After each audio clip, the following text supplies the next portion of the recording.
દ્રૌપદીજીની મોજડી લીધી. દાદા ભીષ્મની કુટિયા તરફ જાય. પ્રભુ બહાર ઊભા છે, દ્રૌપદીજીને અંદર મોકલા, આશીર્વાદ લઈને આવો. ધ્યાનમાં બેઠા છે દાદા ભીષ્મ. ઘુમ્મટ કાઢીને દ્રૌપદીજી વિરાજિત થયા. લીધું હાથમાં જળ અને ભીષ્મ દાદાના ભીતરથી આશીર્વાદ નીકળ્યા કે મારા સામે બેસેલા સ્ત્રી એને હું આશીર્વાદ આપું, અખંડ સૌભાગ્યવતી ભવ, અખંડ સૌભાગ્યવતી ભવ. દ્રૌપદીજીથી રહેવાનું નહીં. દાદાને કે તમારા આશીર્વાદ ફળે, પણ અવાજમાં ગડબડ થઈ. અવાજ ભાનુમતીના બદલે દ્રૌપદીજીનો. લે દેવી તમે? તો કે હા, ભાનુમતી ગઈ ને હું રહી.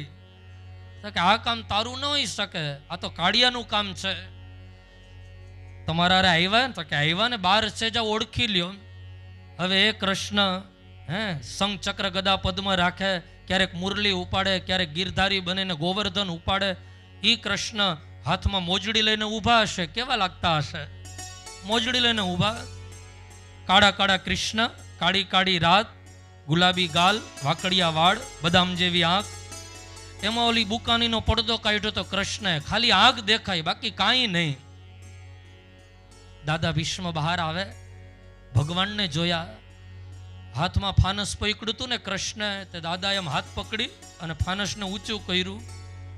અને એ ફાનસના પ્રકાશમાં ઈશ્વરના દર્શન થાય. પ્રભુ દર્શન, આંખ દેખાણી.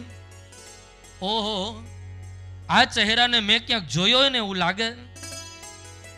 અંદરથી ભગવાન કહે દાદા દુનિયા ગોળ છે, ક્યાંક તો જોયા હશે. તો કે એમ નહીં, બહુ નજીકથી તમને જોયા છે. ત્યાં તો ભગવાન દ્વારિકાનાથના બુકાનીનો પડદો ભીષ્મ દાદા દૂર કરે, એ ગોવાળીઓ મટીને ચતુર્ભુજ સ્વરૂપે પ્રગટ થાય.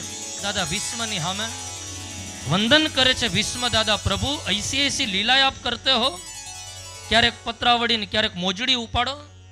વાલા, બસ મને વચન આપો કે જ્યારે મારો અંત સમય આવે આપ મને દર્શન દેવા માટે પધારશો. હા દાદા, હું આવીશ.